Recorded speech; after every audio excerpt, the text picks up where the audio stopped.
All right, ladies and gentlemen, welcome to a special interview with the National Environment Trust Fund, Netfund. It's a state corporation mandated to mobilize resources for sustainable environmental management in Kenya. Netfund's mission is to facilitate research, generate and manage financial resources for environmental management, and this is going to provide capacity building to achieve sustainable development in Kenya. In this interview, we're going to be speaking with the Director Resource, that is Dr.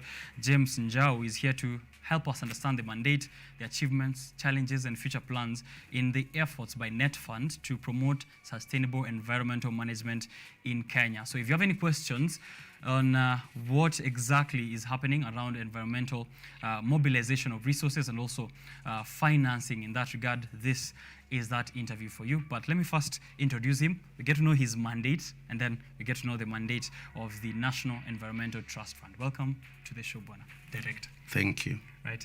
How is it? How's your morning, first of all? Very good. Yeah. It's not chilly today. Right.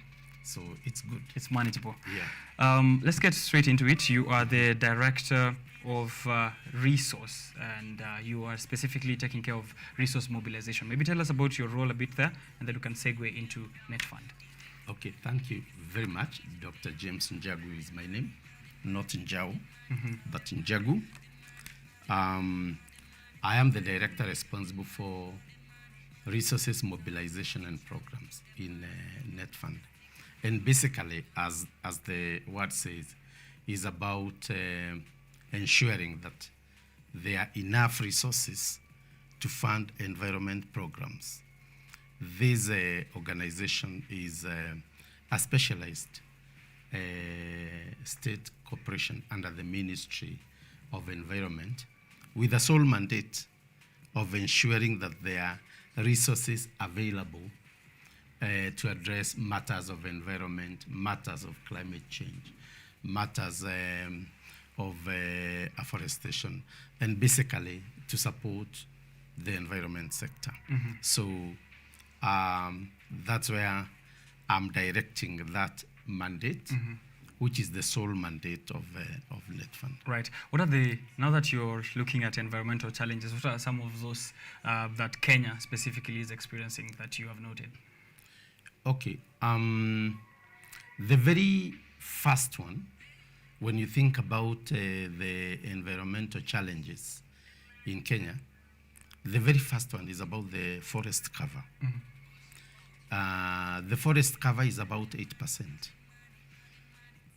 In our constitution, it is even mentioned that they should not be below 10%. The UN standard is that we should be above 10%.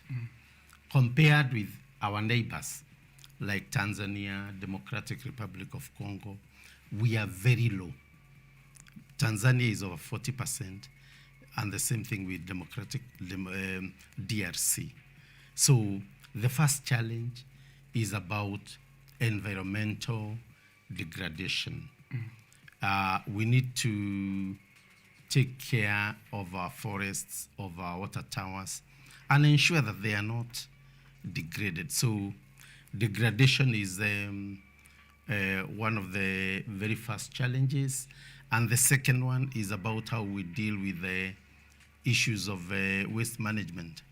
You look at our urban centers, this is a very big issue. And then we are all dealing with the effects of climate change.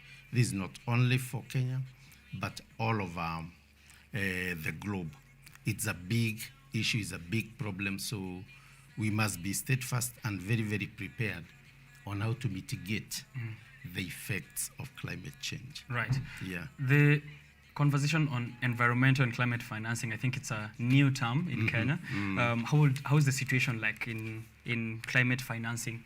Maybe you can tell us what climate financing is, environmental financing, and then we can see how the situation is like in Kenya. Basically, it's about the resources available to support matters of environment conservation, matters of mitigating climate change. And I want to say this, that for a long time, we have been very good in prioritizing and directing our resources to health, to education, to agriculture.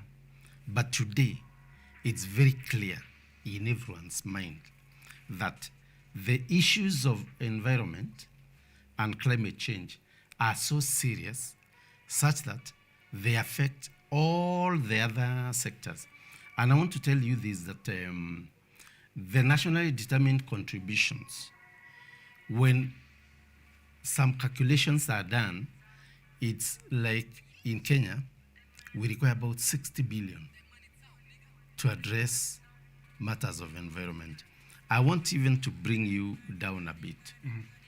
The president is committed to increasing the forest cover from 8% to 30%. That alone requires 500 billion Kenya shillings.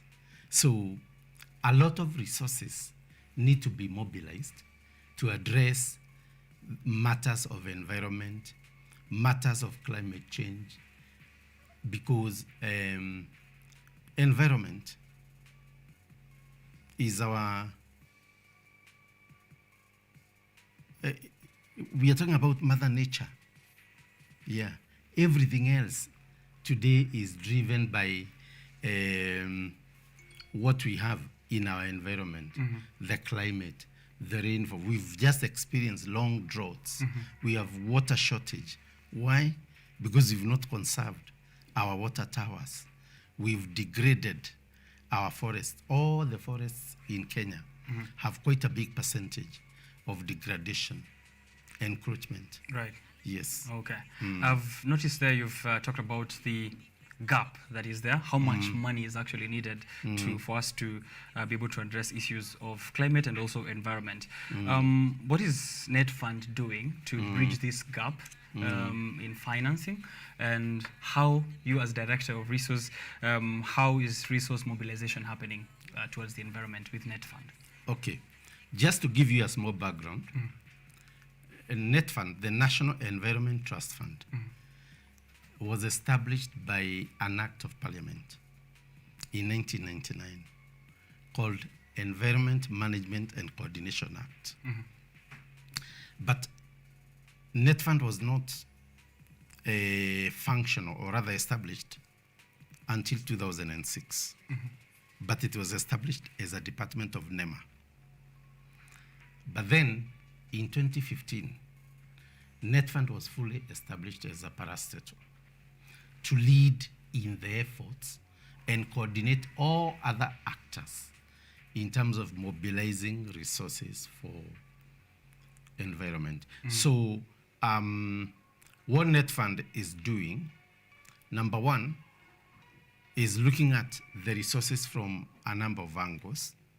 Number one, from the global funds. There are global funds that exist to support environment work. There is adaptation fund, there is the green, there is the JEF. There are a number of global funds, but also there are institutional donors, the official givers, the official aid givers who support environment work. But there is also private sector in Kenya who are very much interested. So the efforts or the role that Netfund is playing is to bring all these actors together so that they can coordinate in terms of contributing to ecosystem restoration, waste management, and all these matters that will address climate change. Right. And mainly, Netfund promotes a sustainable approach. And that's why in the programs that we develop with other state agencies, we focus on things like tree planting, but that is not enough. But also livelihoods for the people living around the forest, because we ask ourselves questions. Why do people go inside forests for charcoal burning, looking for other resources, if they can be engaged in other activities that will remove them from the forest so that the forest can be conserved. So those are some of the programs. And we have an ecosystem approach where we have been prioritizing the most degraded forests. For example, Mau is the biggest water tower in Kenya. So that's one ecosystem where we are focusing in terms of getting resources. We are working in Kakamega Forest, the only rainforest that is remaining. And the issue there is that we are dealing with the issue of fencing the forest, where together with the United Nations Development Program and the government of Japan, we've been able to mobilize about 400 million to do the fencing of Kakamega Forest. We've been working on another forest called Kaptagat. I know you've heard about another ecosystem called Cherengani, and that's where our focus is now. And together with the government of Italy, we've mobilized about 500 million to work on restoration of the various parts of Cherengani Forest, covering West Pokot and also Elgeyo Marakwet. So we have an integrated, sustainable approach where we identify spots that are highly degraded. We identify partners who are ready to partner with us on a number of activities, and we mobilize them, and we link them to some very specialized organizations under our ministry. For example, all the gazetted forests are under one organization called Kenya Forest Service. So actually, questions of planting trees and ensuring that the forests are protected and ensuring that they are not degraded lies with the Kenya Forest Service. There is also an organization called Kenya Forest Research Institute. These are the people who carry out research. They do seed matching. They know which trees will be best where. So they guide a lot in terms of seed production. There's also an agency called Kenya Water Towers Agency. And these ones only look at the protection of the gazetted and existing Kenya water towers. And there is NEMA, National Environment Management Agency. And they deal with issues of waste management, environmental management and conservation. Right. So it's an integrated approach where we bring a number of implementing partners, and we also link with the people with the resources. Yeah, Must make you really happy to see these achievements in resource mobilization as director of that particular docket. Yes, I'm excited. This year alone, this financial year, 2022-2023, we've been able to mobilize 1 billion Kenya shillings towards supporting a number of ecosystems. I've just mentioned to you about 500 million to Cherengani. We are also going to Lake Naivasha Basin. We are working in Kakamega. And also we are working in a place called Suswa and Magadi. Right. So I can say that Netfund is really taking lead in terms of identifying very pressing needs and developing them into projects and matching them with the demands from the development partners. Right. Yeah. It seems that Kenya is in a good position to address issues of climate action and climate change. Maybe that will be your last remark to tell us whether you feel we will be able to handle these changes in climate conditions. But we've talked about achievements so far. Are there any challenges that you're facing, or is it all a smooth ride? Okay. First, I want to say that there is goodwill from the government. There is appreciation and acknowledgement by the government that this is a matter that needs to be addressed, that the resources need to be channeled into this area of environment. But of course, there is competition for resources. That is the first challenge, that there are competing priorities by the government, even by the agencies in the ministry. But also the other challenge is that the biggest threat to our forests are not animals, are not external agencies, but our own people. They encroach the forest, they cut trees. So the biggest challenge is to see how we can sensitize the stakeholders, people living around forests, for them to know that this is our resource. They can coexist peacefully. And they can coexist peacefully. And conserving a water tower, conserving a water forest is not a favor to the government, but a favor to yourself. Because some of these water towers provide livelihood to so many people in terms of feeding a number of rivers. So that is one challenge, about sensitizing and educating people about the need to conserve and to protect the forests, and also the idea of channeling enough resources. And I can say we are on track in terms of addressing those challenges with the help of both the national government and the county governments, and also other actors. There are a lot of CBOs on the ground who are very much interested on matters environment. All right. And as we saw also during the Earth Day, April 22nd, there are a lot of people out there who are interested in investing in our planet, the only one that we have. So I think that's a good call out. I'm just going to also make people aware of this very important, I think, webinar that is here. I'm seeing from Netfund, and this is going to, you can attend the Strategic Resource Mobilization Workshop in Naivasha from the 23rd to the 26th of May, 2023. And I see here the theme is Shaping Resource Mobilization Strategies for Increased Funding. Yes. Yeah. One of the things that we do as a Netfund, apart from participating in active engagement with the development partners, active engagement with the private sector, active engagement with the people in the diaspora, so that they can support matters of environment.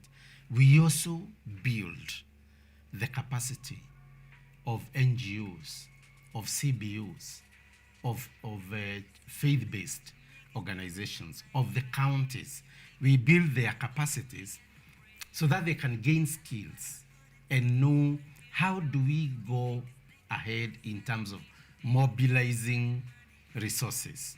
Because mobilizing resources is a skill, is knowledge that is required. So every quarter, we organize open trainings for people interested, and especially in raising resources on matters of environment. So this May, we shall be having a training on resources mobilization. And I think after that, we'll have a training on developing winning proposals. Because we would want to bring so many actors into mobilizing resources for environment. We don't want to monopolize the role of mobilizing resources as Netfund, but we would want to mobilize and recruit as many actors as possible into the business of mobilizing resources. So if you're available, you are invited to the workshop that will be held in Naivasha. And we do this in partnership with Kenya Association of Fundraising Professionals, because there is that body that exists that brings together professionals in the area of fundraising. Okay. Yeah. You can check out that workshop when it's happening. check out Netfund on social media or on their website, netfund.go.ke. As you can see on the screen there, Dr. James Njagu will be there as the Director, Resource Mobilization Netfund, as one of the featured speakers. Jackie Mathaga, board member at ADET Foundation, and James Gatere, head of I&M Foundation. For residents, you will be charged $75,000 for registration, and non-residents $750 or £650, as the information has been relayed there. Euros, that's euros, yes, as the information there on the screen. Finally, before I get your last remark, because I think as Director of Resource Mobilization, your mandate is very key in what a Netfund is trying to do. I think I will dare say it's core in the business of Netfund. On an individual level, I'd like you to maybe appeal to someone who's a citizen, maybe they're not a CBO, an FPO, on how they can mobilize resources around their life to ensure that they're taking care of the environment, and also that they are conscious of what is happening in terms of the climate. But as you do that, as I give you a chance to think about that and give us a last word there, I have seen there's a congratulatory message from Netfund here, and I think maybe also from KUTV Kenya, to Mr. David Maure Waihiga, who was a presidential candidate last year in the Kenya general elections. He's been appointed as the chairperson of Netfund's board of trustees. So I think seeing this and also seeing you here, you have a wealth of experts to direct or to drive the mandate of Netfund. Yes. Yeah. Yesterday, we had a chance to receive the Mr. David Maure Wahiga, who was among the 4 presidential candidates last year. And we are happy to be associated with him now. He has taken over as the chairman of the Board of Trustees. So he came to our office yesterday. We welcomed him, we invited him, and we had a nice breaking session yesterday, which was very, very good. We are really looking forward. He is a very passionate person on matters of environment, and actually, he comes from one of the water towers. So this is something that is very passionate in his heart. Now, about mobilizing resources, I want to tell you that in terms of the resources needed for development, including environment, I just want to tell you there are enough resources in the world. There are people who are official givers of resources. But the resources need to be sought for. That's why we talk about mobilizing resources. So what I would tell you, prepare a very good appeal, prepare a very good project, prepare a very good proposal, but your appeal or proposal must meet basically 3 standards or criteria. Number 1, it must appeal to the head. One should be able to reason with it that if we do this, we are going to achieve this, we are going to have these beneficiaries, and we are going to have impact. But appealing to the head is not enough. You also have to appeal to the heart. Is this something that one can get emotional about? And then after you appeal to the heart, you must appeal to the pocket. Is it affordable? So please, we can all be involved in mobilizing resources at the local level, at county level, at national level, and globally. But the resources exist. People have resources in their pockets. Organizations have resources. Private sector, they have resources. So we need just to help them come together and channel these resources to usable and impactful ways that will help in conserving the environment. So I invite those people who have some resources set aside to prioritize now and put matters of environment as priority number one. For private sector who do CSR, please prioritize environment as number one. For institutions of higher learning, like KU, high schools, primary schools, you can also prioritize matters of environment and even plant trees in your own schools. Start conservation in your own institutions. For academic institutions, start building a body of knowledge on matters of mobilizing resources. Offer courses on fundraising so that we can be able to bring all these resources. Lastly, I want to say that when we check with the funding institutions, I mean institutions who have no any other business but to fund projects, most of them are not able or were not able to achieve their targets of giving in 2021. They had to return some of their monies to their organizations because they were not able to give everything. Wow. So you can see the irony and the gap.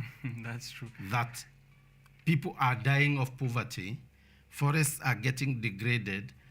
The song that we keep singing is that there is shortage of resources. We have no money. Mm-hmm. But there is another group that has so much money. Their problem is that we are unable to give as we had planned. We had planned to give 100 billion US dollars, but we only managed to give 60% of that. So to bridge that gap, we need to involve ourselves and increase our knowledge and our skills in terms of mobilizing resources.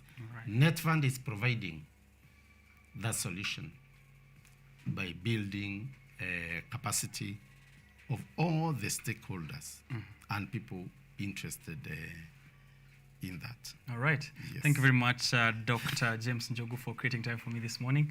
That is Dr. James Njogu, who is the Director of Resource Mobilization at Netfund. It's a state corporation mandated to mobilize resources for sustainable environmental management in Kenya. And as I close up, I think I want to recap on one thing that he said there. Appeal to the head while you're writing those proposals. We're doing proposals towards resource mobilization. Appeal to the head, appeal to the heart, and then appeal to the pocket. Yes. We'll be right back with Biashara Tuesday. Don't go too far.